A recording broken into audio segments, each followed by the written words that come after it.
Hi, I'm Wesley Allison, author of the fantasy series The Sorceress and the Dragon. Today I'd like to do a reading for you from the sixth book in that series, The Sorceress and Her Lovers. Chapter 1, Bongdorf. The sun was low in the sky over Bongdorf, igniting gold fire on the spires of the Kaiserlicher Palast and the tall, thin single tower of the Kirche and Sierer Heiligenmutter. The red and white roofs of the many other buildings were less striking, but no less beautiful. Centibly pulled a wayward blonde curl back behind her ear as she stared out the large window on the 12th floor of the Kanalgeschäfts Hotel, as she often did this time of day. She had been in Bongdorf for a fortnight after 6 months of touring much of the continent of Sumer. She thought Bongdorf was the most beautiful city that she had ever seen. Smaller than Breck City and much newer, it was laid out with wide streets and broad, lush parks. If it had been anywhere else in the world, she could have seen herself staying there. She swiftly turned and walked down the hallway to the door of the imperial suite and opened it, stepped inside. The large parlor was empty, so she continued on into the master bedroom. Reclining on the bed, wearing nothing but his slacks and a white undershirt, was her companion, Kieran Baxter.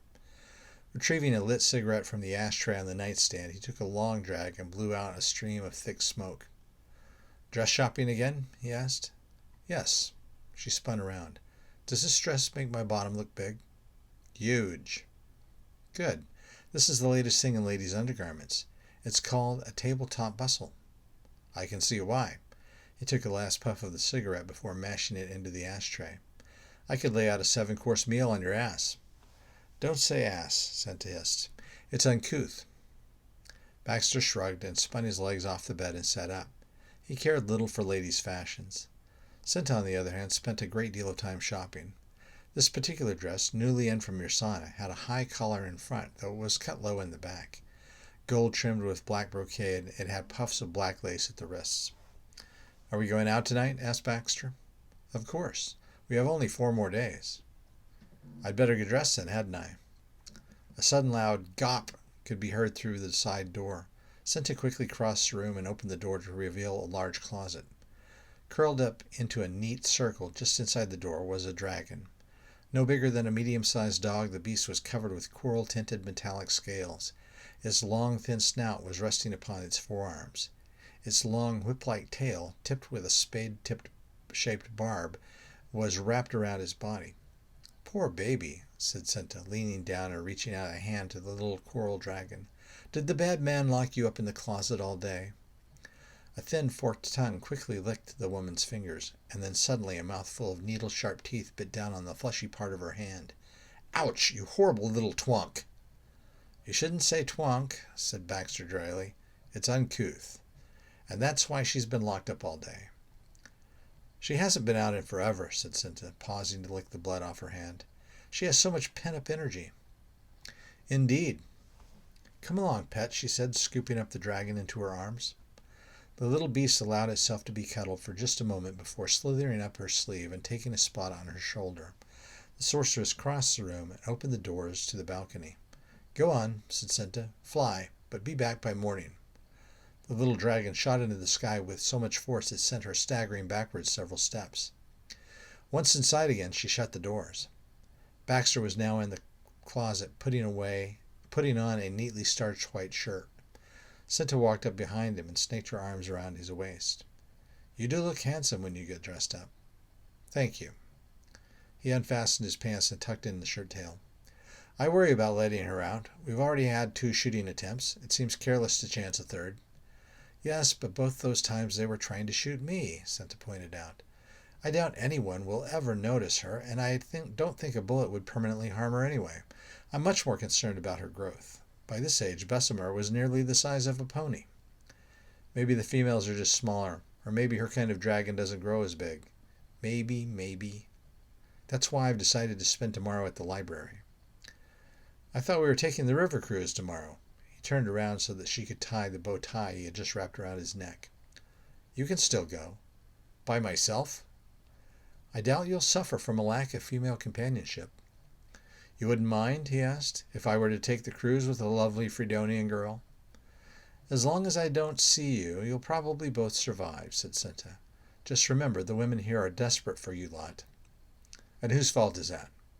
It's not mine, said Senta. Everyone seems to forget that. I had nothing to do with that bit. Now put on your jacket and let's go. Don't you want to see the baby? He asked. Yes, of course. Baxter put on his jacket as he crossed the room and stepped out into the parlor and opened the nursery door. Senta followed. Bringen Sie das Kind ins Wohnzimmer, bitte, Fräulein. Two women stepped out into the parlor. Both were quite young. The first was a dark-haired beauty with flashing eyes, dressed in a simple black and brown dress. The other, who carried a sleeping baby wrapped in pink blankets, was blonde and blue-eyed with a colorful floral patterned dress. She looks just precious when she's asleep, doesn't she? Said Senta as she took the child from the blonde. She is precious, said Baxter. You should spend more time with her. She's being well cared for by Miss Lervan and Miss Mueller, and I spend much more time with her than my mother spent with me at this age, I can tell you that. She is good child, said the brunette. And how is your baby, Miss Lervan? He is einen big boy soon, she replied. Of course he is. That's why you were able to take on my little pet. I count myself very lucky to find a wet nurse here in Bongdorf. Is she sucking? Miss Lervan blushed to be part of such a conversation in front of a man, but Baxter was already heading back to the bedroom to get his shoes. Ja, she eat gut. And are you happy with her progress, Miss Mueller? The blonde stared uncomprehendingly. Das Baby ist gut? Ja, ja, the woman assured. Sie weint kaum überhaupt.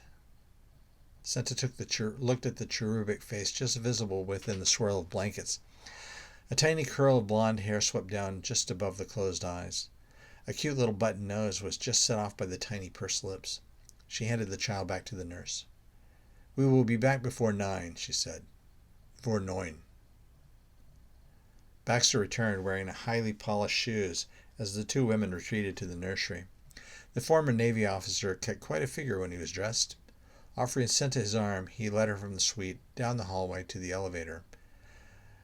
The operator opened the door for them and then threw the switch, sending the tiny conveyance downward. So, what is the venue for this evening? Asked Baxter. Just dinner. No opera, no ballet? I'm tired of all that, honestly, said Senta. How many times can you enjoy chubby Fredonian women acting out fairy tales? The concierge gave me directions to a little place that's supposed to be famous among the locals. Did you order a car? No, it's close enough that we can walk. They strolled along the wide avenue, around the block, to a small building that looked like it could have come right out of one of those fairy tales to which the sorceress had been alluding. It was a small 2-story affair with heavy shutters open on either side of the windows and an ornately carved oak door. Baxter pulled open the portal and they entered to find a cozy interior lit primarily by flickering candles.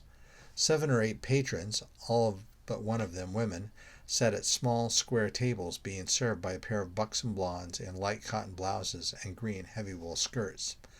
Senta chose a table in the corner and waited until Baxter pulled out her chair. Once they were both seated, one of the blondes appeared beside them. Gute Nacht? Was ist, Besonderes? Senta tripped over the unfamiliar Fredonian term.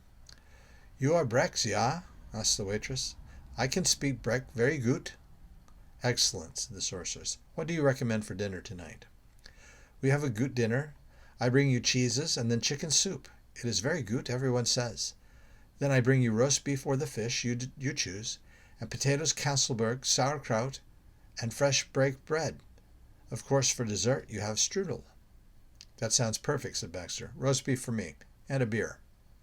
Yes, the same, said Senta. And then when the waitress had gone, imagine serving cheese before the meal. They do have some very good cheeses, though. In fact, all the food here is good. I think I've gained 5 pounds since we've been here. 10, said Senta. You really are becoming hideous. But don't worry, that's just how I want you. Fat enough that other women will find you unattractive, but not so fat that I find you disgusting. The waitress returned and set down a platter containing at least a dozen small wheels of cheese, which Baxter now stared at as though it was a platter of poisonous snakes. Senta smiled to herself and carved off a piece of one of the creamier varieties and brought it to her mouth. Neither of them finished their meals hungry. After large hunks of roast beef covered in thick brown gravy and creamy seasoned potatoes, they both felt satisfied and sedate. Baxter picked up the tall glass of dark beer and sipped it. "They're watching you, you know," he said. Turning slightly, Senta could see the two blondes peering out from the kitchen. "No, they're not. They're watching you. And with you being so ugly and all.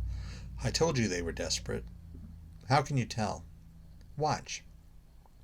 Senta raised her arm straight out in front of her over the table, palm down.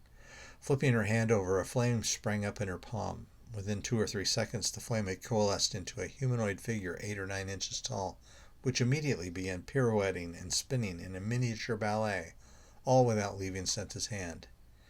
Baxter wasn't paying attention to the little dancing flame. He had seen the trick before. He was watching the waitresses, who looked so much alike he decided they must actually be twins. They started at the appearance of magic, and their gazes shifted enough for him to realize that they had previously been, in fact, looking at him. "Maybe you could take one of them on the river cruise with you." "Maybe both," he replied. "It seems a shame to break up a set." One of the 2 girls arrived with plates of strudel, but only came close enough to set them on the table when the magic had abated. "You are her, are you not? You are the Draka girl?" "I am," confirmed Senta. "And now you're going to regale me with the story of how your young lover was a soldier who had never done anything to anyone, but was sent to an early grave by my demon mother." The girl needed no reminder of the story. Nobody did. 5 years ago, during the war between Brekelon and Fredonia, Senta's mother, Zerfina the Magnificent, had cast a spell. Senta believed the intent of the spell was to eliminate the attacking warriors at Iguanodon Heath, just outside of Port de Chantain in Bermesia, though guessing Zerfina's intentions were always hit-and-miss propositions. In any case, Zerfina's spell had not only removed the soldiers from Iguanodon Heath, it had blinked out of existence every man in a uniform of the Fredonian Empire anywhere in the world. Millions of men who all simply vanished, as did Zerfina herself, never to be seen again. "Lover?" "Mein Freund." "Nein," said the girl. "I had no lover. Mein Vater was a postmaster, und mein older brother, he was a polizist. Mein brother, baby brother, he collected tickets on the trolley. They are all gone now." "Bad luck," said Senta, rubbing an index finger over her lower lip. "Ja, luck." The waitress turned and rejoined her sister. "Let's go," said the sorceress. "I don't want dessert." "As you wish," said Baxter. He tossed a wad of Fredonian banknotes on the table before getting up and stepping around to pull out Senta's chair. He followed her as she stepped quickly through the restaurant and out the front door. She didn't look back, but he did. The 2 blondes were still watching them, and he was back to not being sure which of the 2 Brecks they were really watching. Though his legs were longer, he wasn't encumbered by a bustle dress or a corset, Baxter still had a hard time keeping up with Senta as she strode quickly down the street. "You shouldn't let that upset you," he said as he fell into step beside her. "I'm not upset. I'm full." "Glad to hear it. If I got upset every time such a situation presented itself, I'd be upset all the time." Suddenly gunshots rang out in the night. 3 quick shots. 2 small craters appeared in the building's stonework next to Baxter's head, sending tiny rock chips flying. The 3rd projectile hit a window 2 feet higher up on the same building. The glass cracked but didn't shatter. "I see him," said Baxter, spotting a figure running away into the night. He produced a .45 caliber revolver from his pocket and started off at a run after the retreating figure. "I'll get him." "Don't bother," called Senta after him. "It's not worth it." He didn't respond and disappeared around the corner, leaving her standing by herself in the halo of the lamplight. She sighed and turned to examine the bullet hole. "3 times, then," she said. 3 times I've been shot at." A noise behind Senta drew her attention. Beneath the flickering light of the next street lamp were 2 children. They looked to be a boy and a girl of about age 8 or 9. The girl was wearing a brown dress and a bonnet, while the boy had on a great coat and a cap. They reminded Senta a little of her friends Hero and Herzl, as they had been when she had first met them. They too were from Fredonia.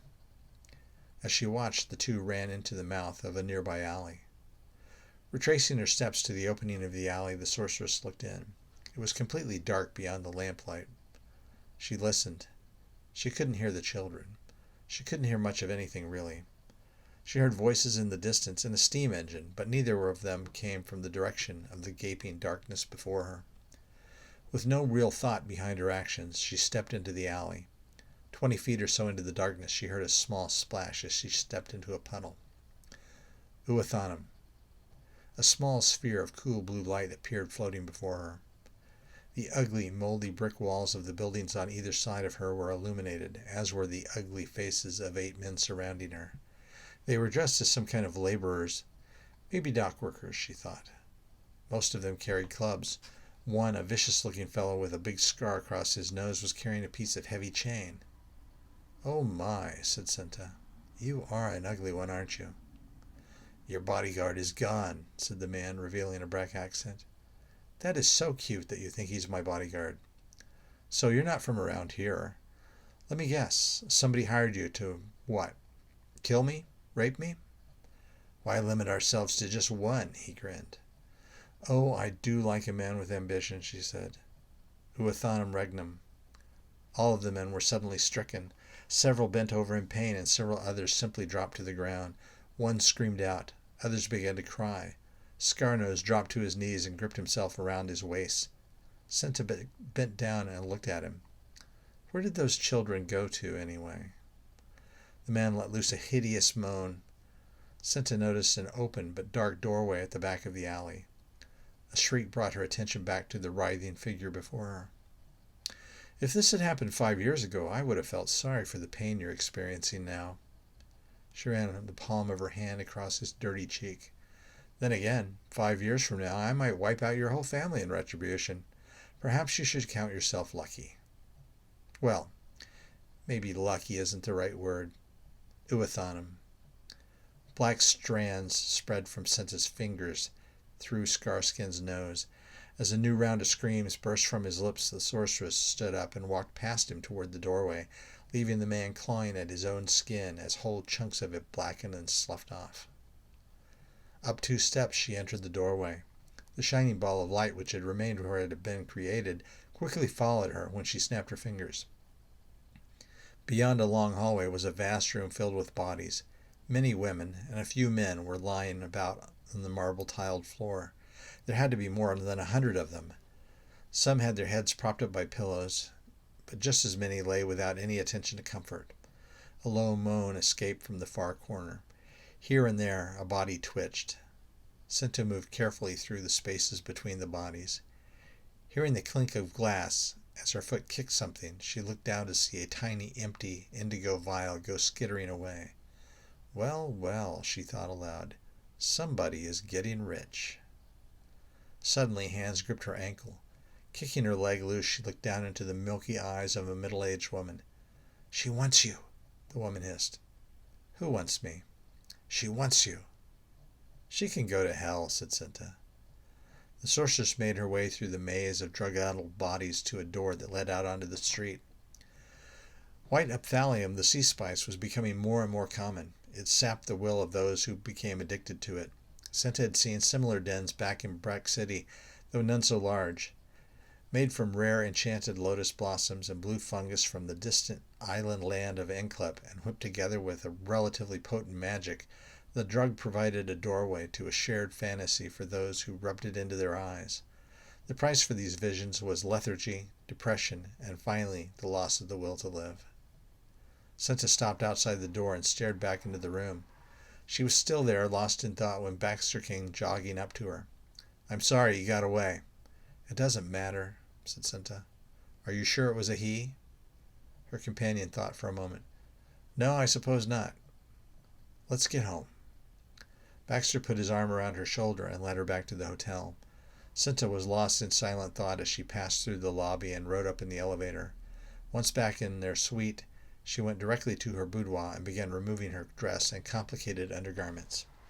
She had just slipped into a filmy nightgown made of myrsan and silk when Baxter entered, still dressed, carrying a smiling baby.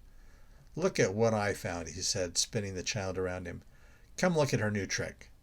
He set the baby on the bed on her stomach and stood back.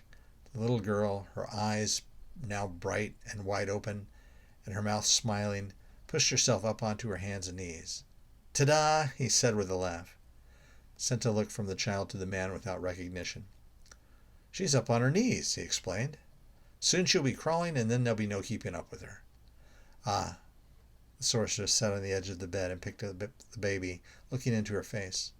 I suppose I should be more impressed. I sent the women home, said Baxter, walking into the other room. The sorceress followed the baby on her hip. Senta will need to eat again. Miss Lorvan left us with a bottle. He took off his coat, hanging it up, then unfastened the cuffs of his shirt. You didn't think that giving the child your name would be confusing? Men do it all the time, she said. Besides, who do you propose I name her after? Your mother? No, that wouldn't do. I doubt anyone will name their child Zerfina ever again. Her father, then. Is that a hint that you would like me to tell you who he is? I don't care who he is. Baxter peeled off his pants and hung them up. Senta placed her daughter down in the center of Baxter's bed and attempted to play peekaboo with her, using a pillow to cover her own face, but the girl rolled over, rising to her hands and knees, and began rocking back and forth. Putting the pillow back in place, the sorceress slid up so that she could lie back upon it. Besides, bastards don't get their fathers' names. Is that a hint? Asked Baxter, stepping out of the closet in his robe. A hint at what? A hint that you would like me to marry you and give your child my name. Don't be stupid. I wouldn't marry you in any case.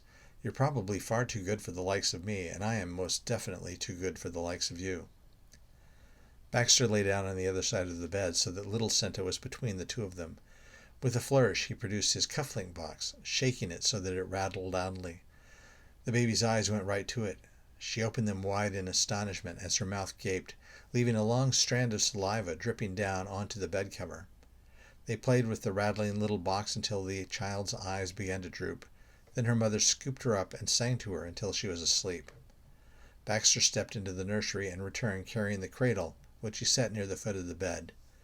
Once little Senta was placed in it, he turned down the room lights and rejoined Senta, the elder, in his bed. That was Chapter 1 of The Sorceress and Her Lovers, Book 6 of the Sorceress and the Dragon series.